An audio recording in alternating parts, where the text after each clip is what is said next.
This is dominating the conversations at the NovaCare complex this offseason, my friend.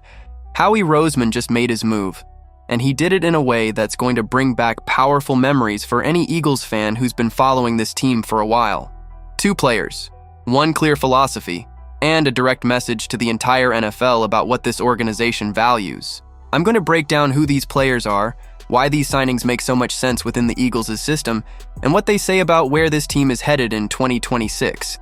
But first, if you're a die-hard Eagles fan and you don't want to miss a single move this offseason, hit that like button and subscribe right now, because the pieces are falling into place fast and you need to stay in the loop. With the 2026 offseason in full swing, the Philadelphia Eagles keep making surgical moves. No fanfare, no blockbuster headlines, but with a logic that any real football fan will recognize immediately. The team that won Super Bowl 59 isn't standing still. They're rebuilding with intelligence, piece by piece, position by position, with Howie Roseman steering every decision. And this week, 2 names landed on the NovaCare complex radar, carrying exactly that identity. The first, and most impactful, is JT Gray, a safety by title, but a special teams coverage ace recognized across the entire league. 3-time All-Pro, 8 seasons in the NFL, 30 years old, and still at the peak of what he does best. The second name is Stone Smartt, a tight end converted from college quarterback, arriving as a versatile piece capable of contributing both on offense and on special teams. Let's start with JT Gray, because his numbers tell a story that needs to be told clearly. In 103 regular season games throughout his career, Gray has accumulated just 153 defensive snaps, an average of fewer than 2 per game. But you know what he's racked up on special teams? More than 2,200 snaps. That's right.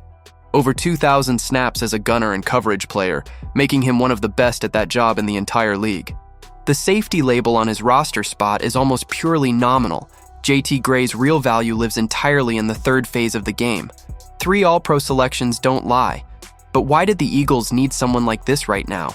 Because in that same week they moved on from Sidney Brown, trading the safety to the Atlanta Falcons in exchange for a 4th-round pick and a 6th-round pick in the April draft, a move focused entirely on draft capital. Brown led the entire team with 332 special teams snaps last season, alongside Jeremiah Trotter Jr. With that departure, a significant hole opened up in the coverage unit led by coordinator Michael Clay. JT Gray arrives to plug that hole with authority. He was one of the top gunners in his previous system, and now he brings that same role to Philadelphia, stepping into a spot previously held by Brown alongside Kaylee Ringo. The question that lingers is, does this signing also shift things behind the scenes in the safety room? With Michael Carter II moving from slot corner to safety, and Drew Mukuba established as the second-year starter, the picture is starting to take shape. Marcus Epps, the veteran who re-signed for 1 more year, slots in as the primary backup. Gray complements all of that without needing to play a single defensive snap to justify his contract.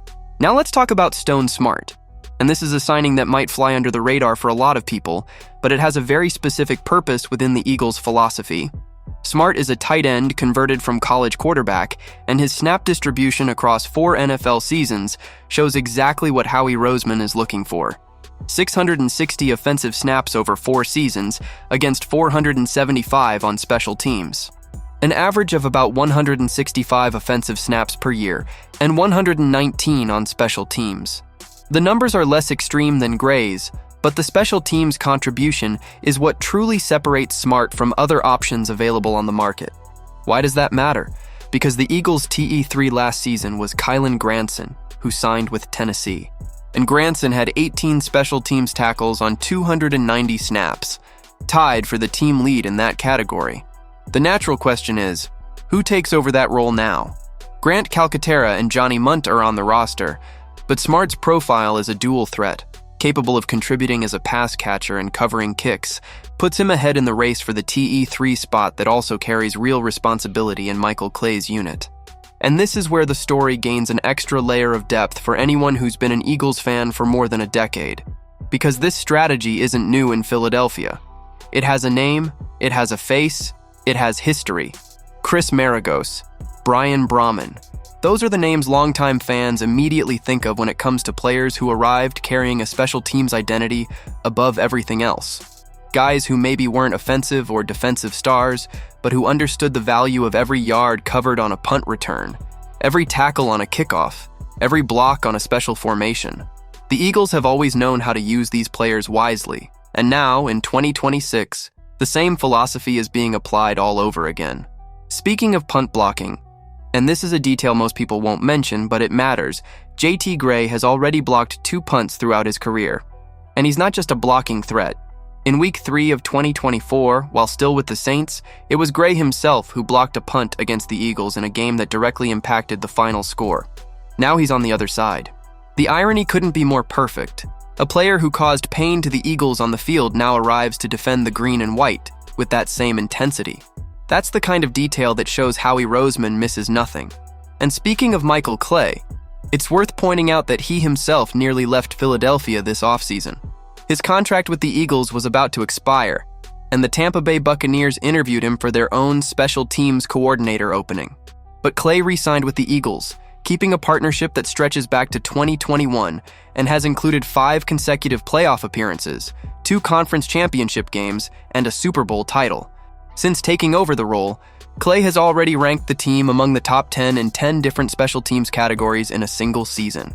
Signing JT Gray and Stone Smartt right now is in part a vote of confidence in that coordinator, and a signal that this organization wants to give him the right tools to stay at the top. But how do these players actually make the 53-man roster? That's where Howie Roseman's intelligence comes into play once again.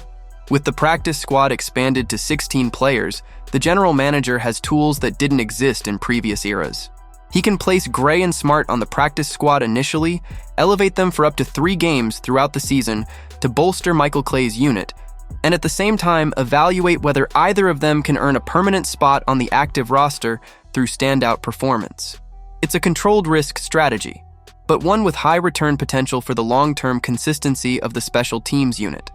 It's also worth remembering that Gray arrives in Philadelphia as a player who passed through 4 teams in the 2025 season alone: the Saints, the Ravens, the Broncos, and the Buccaneers, appearing in just 5 games total.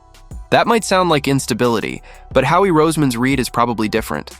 Gray was available, he's one of the best at what he does, and for some reason other organizations let an all-pro special teamer slip away. Since 2019, he leads the entire NFL in special teams tackles with 91 throughout his career. When you put that number on the table, it's hard to argue with the logic of the signing. One thing is certain, the Eagles don't make random moves. Every piece has a purpose, and when you see JT Gray arrive with more than 2,000 special teams snaps on his resume, and Stone Smartt bringing versatility both on offense and in the third phase, you realize that coordinator Michael Clay has been handed real tools to work with. These aren't just roster filler, they're specialists with a clear track record and a defined identity. So let me ask you this. Do you think this bet on special teams is going to make a real difference in the 2026 season? Or do the Eagles still need more reinforcements to cover the hole left by Sidney Brown's departure? Drop your opinion in the comments. I want to know what you think. And if this breakdown helped you better understand what the team is doing, hit that like button, subscribe to the channel, and turn on the notification bell. The Eagles' offseason still has a lot of story left to tell, and you don't want to miss any of it.